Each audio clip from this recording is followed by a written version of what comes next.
Oh snap. This most recent episode of Orphan Black, that's the only words that I can come up with are oh snap. So Rachel seems like she is switching sides, or perhaps indirectly in the fact that she is so fed up with them taking advantage of her.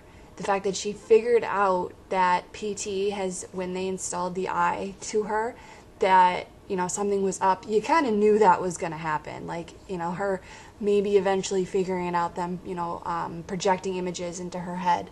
But her figuring it out due to the book, or not the book, the screen that was in PT's drawer. And it took me a minute to kind of figure out where that was going. The fact that, you know, Rachel looks at it and it's mirror upon mirror upon mirror upon, or sorry, screen upon screen upon screen, like a mirror. And then I'm like, so what? Like, does that show PT not aging? Like, what kind of magic tree, some kind of witchcraft is this? But then as she looks in the mirror, it's like, oh, wait, that's not it at all. And it's kind of funny. So this episode was all about Rachel, which actually her story is kind of fascinating in that, you know, she was pretty much brought up in a corporate setting, and that's how she became. It was weird when they did a flashback to her and her hair was a little bit longer. I'm like, oh, it's a new clone. Oh wait, no, there's Leaky. Wait, who is this? So that was kind of interesting. Oh, and Allison, speaking of haircuts, oh my goodness, you know, Allison comes home to Donnie gets everything set up, and she comes home, and the first thing Donnie's like,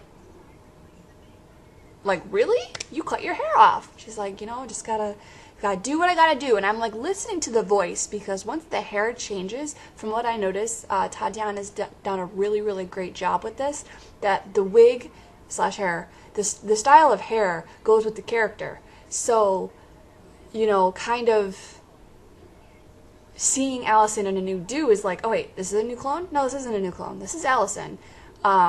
She's just, you know, kind of transforming herself, which of course it figures 3 more episodes of the friggin' series left and they change your haircut.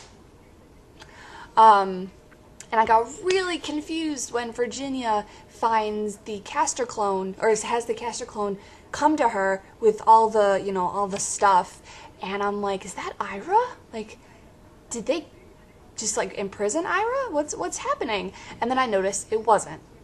That they stand at Ira's grave, and the caster clone, whose name I don't even know, by the way. Like, I think she might have mumbled it once, but I don't even know who this is. But it's funny, because he's standing there, and I'm like, okay, so it's not Ira. And then you see a little bit of hair that he has, and you're like, oh, it's that one.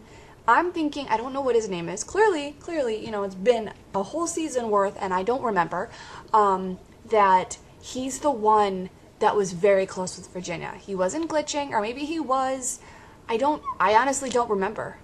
It's been a whole season. They can expect us to be like, oh, okay, but not really remember. So thanks for that. So, you know, that's fun. And he's like, I think I have a lead on Helena. It's like, oh, snap.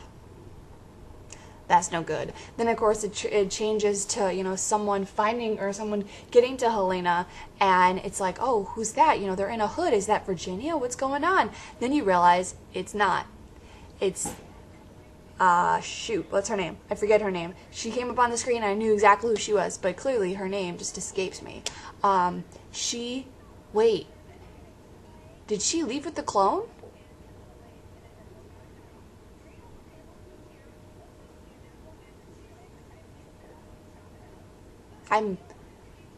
Clearly, these next 3 episodes are going to trip me out.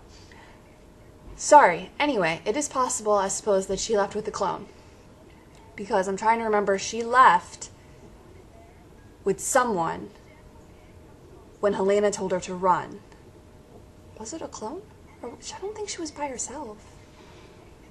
Or the clone found her? Anyway, since I clearly can't get my story straight, but, you know, so she's from when Helena got captive and they impregnated her, basically. I'm hoping the fact that there were no other words aside from, why are you here, that this young girl, whose name, again, I can't remember, is giving her a warning. He's giving her a heads up, saying something's going to happen. Because if it's not, and she's, you know, trying to get Helena to go with her, Helena's ready to kick some butt. I don't think she cares whose butt she's kicking. She's going to kick some butt. So that's, you know, a nice, lovely twist. Oh, and a nice, and also thing that they haven't quite figured out, but maybe they, Simon, Rachel's minion of sorts, maybe he picked it up on, but when, Kira's, you know, she's drawing and she's coloring and she's writing a story and she's telling Sarah the story, but the story is actually not what you think it is. And you learn, like an episode or two ago, that it's like, okay, you know, we're going to make up this world, whatever the world is, and saying that, okay, this character is an elephant, this character is a mouse, this character is whatever, and then, oh look, there's a reason why she did that. And kind of playing that, being like, okay, here's the story, here's how it's going. She gets off the video call with Sarah, and Sarah pretty much spills to Mrs. S, Wonderland is the island. Because they hear the story, you know, you're not thinking anything of it. Hey, you're a kid, you're coloring, you're writing a story, whatever. Well, little do they know. Although, should be interesting the fact that, Rachel, you know, figured out about her eye, that she's playing the, okay, I'm going to have this over here, but I'm going to look and I'm going to do one of these. How do you not, like, it might be out of the periph, but how does that work? Like, how do they not see the glance? Like, I don't get it.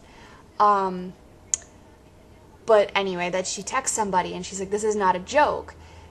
So, and then from that scene, it cuts to Sarah's place and Art shows up. Was she texting Art?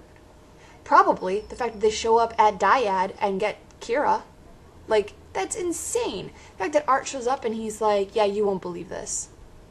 So, I want to see more of that. I want to see more of, like, hey, by the way, so yeah, Rachel just texted me.